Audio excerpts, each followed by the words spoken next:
오늘의 첫 번째 출연자입니다. 요즘 커피 좋아하시는 분들 참 많으신데 이분은 귀한 재능을 받으셨네요. 커피 바리스타이신 분인데 어려서부터 교회 생활을 참 착실히 해오신 분이라고 합니다. 어느 날 이분에게 대학교 안에 있는 카페를 인수할 기회가 찾아옵니다.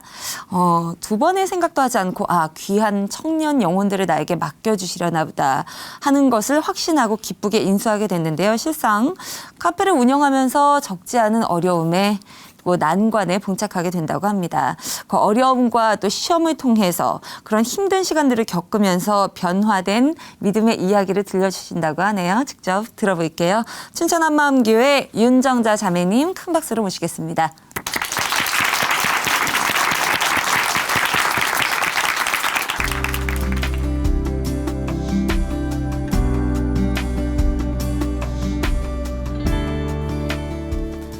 안녕하세요. 춘천 한마음교회 윤정자입니다.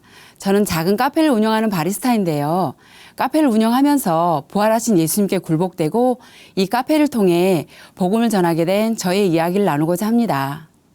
저는 시골 교회를 열심으로 섬기시는 부모님을 보고 자라서인지 교회 생활을 참 착실히 했는데요. 특히 11조는 철저하게 지켰어요.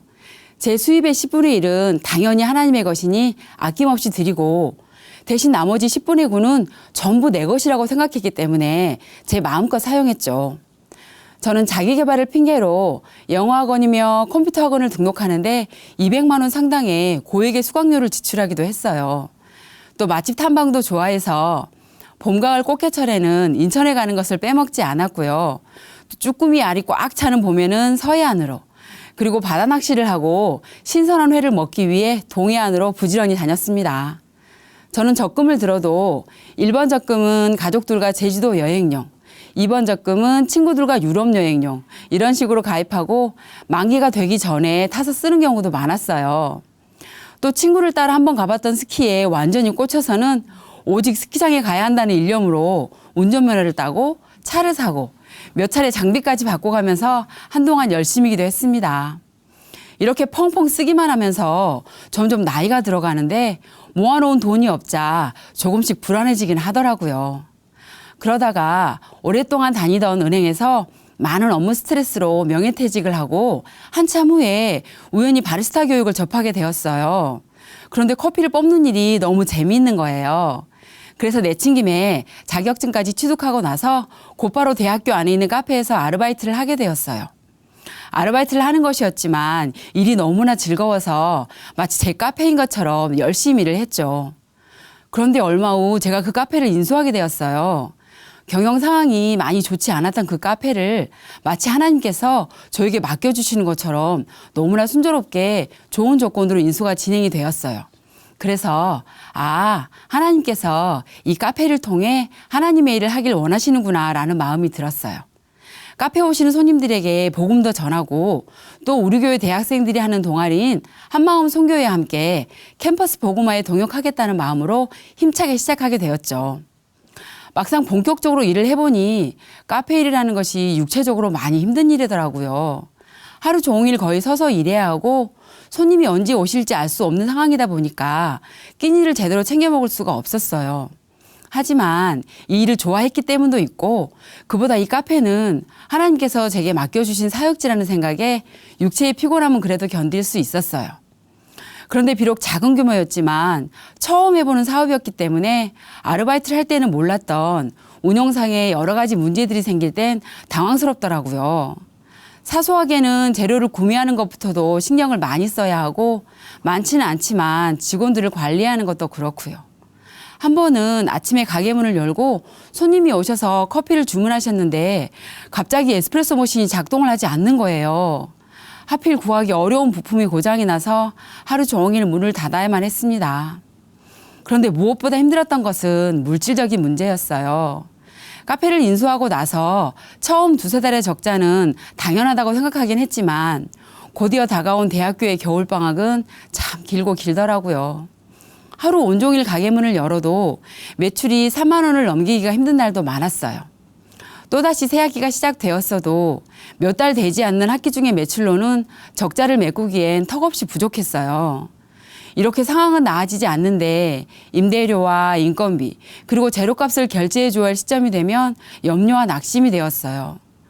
은행에서 일할 때는 내 마음대로 물질을 쓰면서 당당했는데 이렇게 어려운 상황이 되어 가족에게 돈을 빌리게 될 때에는 자존심이 상하더라고요. 특히 여동생에게 도움을 많이 받았는데요. 이런 상황이 자주 있다 보니까 지난번 것도 아직 안 갚았는데 또? 라는 대답을 듣기도 하고 제 형편은 뻔히 알지만 동생도 써야 할 돈이 부족해 빚독촉을 할 때가 종종 있었어요. 그럴 때면 미안하다고 사정도 하고 상황이 점점 나아질 거라고 애써 밝은 척 말했지만 통화를 끊은 후엔 무너지는 마음을 추스리는데 한참이 걸리곤 했죠. 가끔은 영업이 끝난 후 가게 문을 닫고 멍하니 앉아 눈물을 흘렸던 적도 있었습니다. 이렇게 몸과 마음은 지쳐가고 게다가 복음을 전하는 일에도 제가 만족할 만큼의 성과가 보이지 않는 거예요. 이 고생스러운 일을 그만두고만 싶어졌어요. 보이는 현실이 점점 커지니 카페를 시작할 때 너무도 선명하게 인도함 받으며 확신했던 그 마음도 하나님께서 원하시는 일이기에 기쁨으로 순종하겠다는 마음도 점점 사라져 갔습니다. 그리고 주님을 위해 산다는 것도 더 이상 생각하고 싶지 않는 최악의 상황으로 치닫더라고요. 그런 상황 속에서 힘들어하고 있을 때 하나님께서는 예배 시간을 통해 저의 중심을 찔러주셨어요. 목사님께서 예수님의 부활을 아는 것과 믿는 것은 천지 차이라고 하셨는데 그 말씀이 마음에 너무 찔리는 거예요. 저는 예수님께서 부활하셨다는 이 역사적인 사실에 아무런 의심이 없었고 또 예수님께서 죽으시고 부활하셨다라고 확신 가운데 전도도 했었기 때문에 저는 예수님의 부활을 잘 믿고 있는 자라고 생각하고 있었어요. 하지만 부활하신 예수님을 만나고 나서 자신의 생명까지도 아낌없이 순교의 자리에 내어놓았던 제자들의 삶과 고작 생활의 시련 앞에서 너무도 쉽게 흔들리고 무너지는 저의 삶을 비교해 보니 너무나도 다른 모습에 저는 예수님의 부활을 믿는 자가 아니라는 결론을 낼 수밖에 없었습니다. 죽는 것이 무서워서 예수님을 배신하고 도망갔던 제자들을 어떠한 고난과 핍박은 물론이고 죽음까지도 두려워하지 않는 자들로 변화시킨 것이 바로 예수님의 부활 사건이었어요.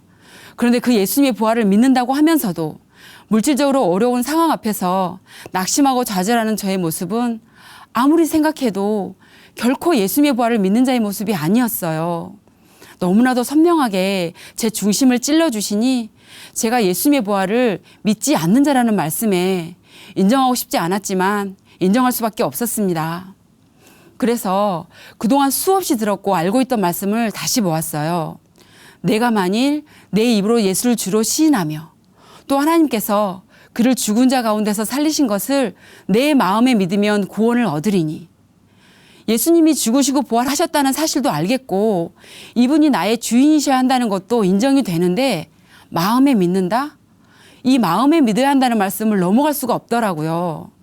어떻게 하면 마음으로 믿을 수 있는 것인지 어떻게 하면 머리로만 알고 있는 이 예수님의 부활이 내게 실제가 될 수 있는 것인지 답답한 마음에 하나님 앞에 엎드리게 되었습니다.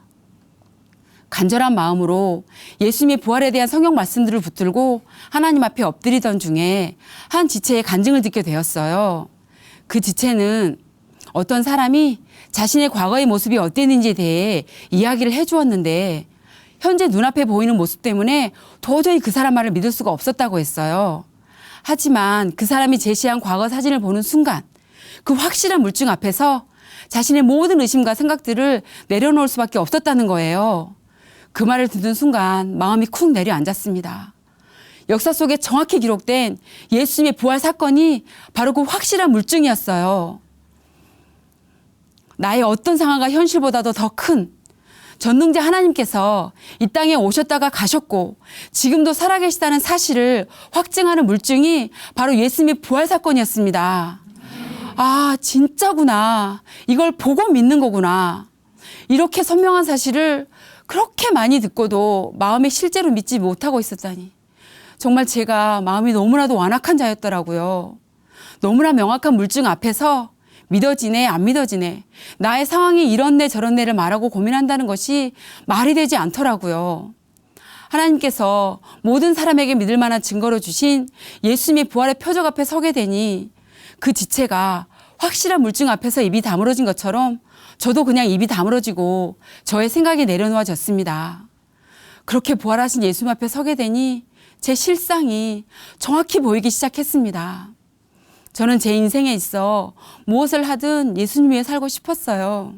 카페를 인수할 때도 하나님께서 이 일을 기뻐하신다는 선명한 인도하심이 있었고 제 나름대로도 이 일을 통해 하나님께 영광을 돌리고자 하는 열정이 있었어요. 그러나 그 모든 일에 있어서 저의 중심은 예수님이 아니라 바로 제 자신이었습니다. 겉으로는 순종하는 척, 대가를 바라지 않는 척하고 있었지만 제 마음 중심에서는 하나님을 원망하고 있었어요. 주를 위해 이렇게 힘들게 일을 하는데 돈이라도 많이 벌게 해주시든가 아니면 남들에게 자랑할 만한 전도의 열매라도 보여주셔야 하는 거 아니냐고요. 그동안 한 번도 제가 마태복음 7장에 입술로만 주여 주여 하는 자일 거라고 생각지 않았었는데 제가 바로 예수님을 주님이라고 부르면서도 실상은 철저하게 제가 주인 되어 사는 사람이었어요. 하나님의 뜻이라고 생각하면서도 내가 하고 싶지 않으니까, 내가 만족이 없으니까, 내가 힘드니까 이 일을 계속하고 싶지 않았던 거였어요. 그러면서도 나는 그래도 하나님을 위해 살고 있으니 세상에서 나쁘게 사는 사람들과는 비교할 수 없는 거 아니냐며 하나님 앞에서 목을 뻣뻣하게 세우고 있는 제가 보였습니다. 이걸 알게 되니 정말 낮은 마음으로 기도하게 되었어요. 주님, 정말 이곳이 저의 사명지가 맞습니까? 다른 어떤 이유도 아니고 저의 주인이신 예수님께서 제가 이곳에 있는 것을 기뻐하시면 제가 이 일을 계속하겠습니다. 그런데 하나님께서는 아직까지도 오직 일에만 관심 있는 제게 이렇게 물으셨어요. 너 나만으로 충분하니? 너 오직 나 하나로 만족하니? 내가 정말 네 주인 맞니? 그렇게 마음에 울리는데 정말 힘든 몸도 지친 마음도 하나도 생각이 안 나고 통곡의 기도만 나왔습니다. 하나님, 잘못했습니다. 정말 잘못했습니다. 하나님을 버리고 내 마음 내 뜻대로 살다가 지옥에 갈 수밖에 없던 저를 위해 십자가에서 죽으시고 부활하셔서 저의 주인 되신 예수님을 얼마나 무시하고 있었는지 주님 정말 죄송합니다. 당신만이 나의 주인이십니다. 저도 이제 주님 한 분만으로 충분합니다. 이렇게 끊임없이 고백하며 저의 모든 삶의 진정한 주인으로 모셨습니다. 그 즈음에 카페의 계약 기간이 끝나게 되어서 재계약을 해야 할지 말아야 할지에 대해서 결정을 내려야 했었는데요. 이제는 정말 무슨 일을 하게 되든 저의 주인이신 예수님께서 기뻐하시는 일을 하고 싶다는 마음이었기 때문에 하나님께 전적으로 엎드리게 되었어요. 하지만 솔직히 그동안 카페 일을 하면서 바쁜 날은 발바닥에 불이 나는 것 같은 육체적으로 너무나도 힘든 시간들이었기 때문에 한번 지나와 본 그 길을 모르고는 갈 수 있겠는데 알고는 도저히 가기가 힘들다는 두려움이 있었어요. 그럴 땐 전에 제가 일하던 은행 쪽이나 다른 일을 하고 싶은 마음이 드는 거예요. 하지만 그 두려움 속에서도 주인 되신 예수님께서 계속하라고 하신다면 기쁨으로 순종하겠다는 마음이었는데 하나님께서 예수님이 어떠한 가운데 겟세마네 기도를 하시고 골고다 언덕을 가셨는지 생각나게 하셨어요. 예수님께서는 그분이 감당하셔야 할 고난이 어떠한 것인지 너무나 잘 알고 계셨기 때문에 땀방울이 핏방울이 되도록 간절히 기도하셨고 결국 하나님의 뜻을 이루시기 위해 그 고난의 길을 가셨다는 것을 비춰주셨어요. 감히 예수님과는 비교도 되지 않는 정말 천만분의 일, 억만분의 일도 되지 않는 일로도 저는 그렇게 마음이 힘들어서 못하겠다고 도망치고 싶어 했는데 예수님은 나를 살리시고 오직 나와 함께할 그 즐거움을 위해 가지 않으셔도 되는 그 길을 가셨다는 것을 알게 되니 그저 눈물로 엎드릴 수밖에 없었습니다. 그리고 기도 후에 하나님께서 제 마음을 기쁨으로 가득 채워주시는 거예요. 만약 이 카페가 한 영혼이라도 살리는 일에 조금이나마 쓰임받을 수 있다면 어떤 어려움이 있더라도 마땅히 이 길을 가겠다는 고백을 하게 되었고 이 일에 저를 쓰시려고 택해 주셨다는 생각이 드니 너무 감사했어요. 그렇게 의뢰하면서 적어낸 카페 재입찰 금액은 다음 사람과 아주 근소한 차이로 제가 낙찰이 되었고 카페를 계속할 수 있게 되었습니다. 이렇게 계속하게 된 카페를 위해 저는 운영에도 최선을 다했어요. 더 좋은 커피 맛을 찾기 위해 나름 노력도 많이 하고 어떻게 하면 오시는 고객들을 만족시킬 수 있을까를 많이 고민했죠. 그런데 마태복음 6장 말씀처럼 먼저 그의 나라와 의를 구하라는 말씀을 붙드니까 하나님께서 카페를 운영할 능력도 주시고 지혜도 주시더라고요. 지금은 하나님의 은혜로 가게 상황이 많이 좋아졌어요. 매출도 많이 오르고 단골 손님도 여러분 있으세요. 그리고 우리 커피가 맛있다는 칭찬도 많이 듣습니다. 저는 무엇보다 카페를 위해 기도로 일을 시작합니다.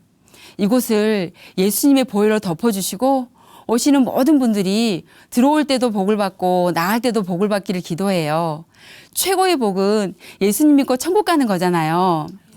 그래서 복음을 접할 수 있는 자료들을 비치해 놓았는데요. 특히 우리 지체들이 나온 오직 주만이 간증 영상에 대한 홍보물은 한쪽 벽면에 전체를 차지하고 있어요. 손님들이 게시물을 보고 계실 때는 더 살펴보실 수 있도록 음료를 정성껏 천천히 만들어 드리기도 합니다. 저는 카페 특성상 방문해 주시는 손님들과 차분히 길게 이야기할 기회는 없지만 계속 복음을 전하고 있어요. 가게의 기계가 고장이 나서 오시는 분들과 정수기나 다른 기계들을 관리해 주시는 분들께도 틈을 봐서 말씀을 드려요. 또 손님들이 커피나 다른 것들에 대해 이것저것 물어오실 때에도 짧은 대화지만 복음을 전할 수 있더라고요. 잠깐의 대화를 통해 어떻게 전도가 될 수 있을까 싶지만 시간이 오래 걸리는 것이 아니었어요. 물증만 제시하면 되니까요. 하나님이 보이지 않아서 믿지 못한다고들 하는데 믿을 수 있는 확실한 증거, 역사에 기록된 사건, 바로 예수님의 부활만 제시하면 되니까 너무 쉽더라고요. 복음을 전한 후에는 성령님께서 역사해 주시기를 기도합니다. 또 한마음 선교회와 동역하는 기쁨도 참 큰데요. 학기 초에 우리 카페는 많은 신입생들로 북적북적해요. 한마음 선교회 학생들이 신입생들을 만나 복음으로 교제하는 아지트예요. 커피를 마시면서 가볍게 이런저런 이야기를 나누다 보면 마음을 열고 복음을 듣는 학생들이 참 많아요. 저도 대학생들이 신앙적인 문제를 상담해 오면 말씀으로 교제해 주기도 합니다. 어느 날 우리 카페에 붙여진 홍보지를 보고 신입생 한 명이 저기요, 한마음 선교회 잘 아세요? 물어오더라고요. 너무 반가웠어요. 그 학생은 한마음 선교회에서 나눠진 전도지에 있던 오직 주만이 간증을 접하고 관심을 갖던 중에 카페에서 똑같은 걸 본 거예요. 그리고 그 학생은 제 소개로 한마음 선교회에 들어가게 되었고 열심히 신앙훈련을 함께하게 되었습니다. 또 한마음 선교회 개강 예배나 동아리 홍보와 같은 행사에도 동역하고요. 행사가 끝나면 가게 문을 닫고 모임 장소로 내어드리곤 해요. 뭐니 해도 카페를 하면서 가장 감격적이고 감사하게 되는 일은 이곳에서 영혼들이 예수님을 믿고 거듭나는 것을 보는 때입니다. 저는 누군가 복음을 전할 사람과 함께 와서 주문을 하시면 커피를 정성스럽게 내려드리고 조용히 기도로 돕습니다. 어느 날 서울에 사는 대학생이 마음이 울적해서 춘천행 기차를 탔다고 하며 우연히 카페에 들렀는데요. 몇 마디 오가다가 마침 그곳에 온 다른 지체와 말씀 교제가 이루어지고 예수님을 믿게 되었어요. 수요 저녁 예배까지 드리고 기쁘게 집으로 돌아가는 모습을 보니 너무 감사하더라고요. 또 한 번은 우리 교회 성도들이 방송에 나오는 날이었어요. 가까이 살던 자매들이 본방사수를 위해 우리 카페로 모였어요. 모두가 모여서 기쁘게 방송을 보고 있는데 구석에 있던 학생 한 명이 눈에 들어오더라고요.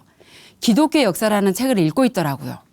알고 보니 그 학생은 진리를 찾아 고민하고 있었다고 해요. 그 학생이 저기 그 방송 같이 봐도 될까요? 말을 걸어오더라고요.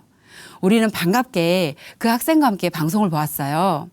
방송 시청이 끝난 후 함께 복음을 나누었고 그 학생은 부활하신 예수님을 믿지 않은 죄를 회개하고 예수님을 마음의 주인으로 영접했어요.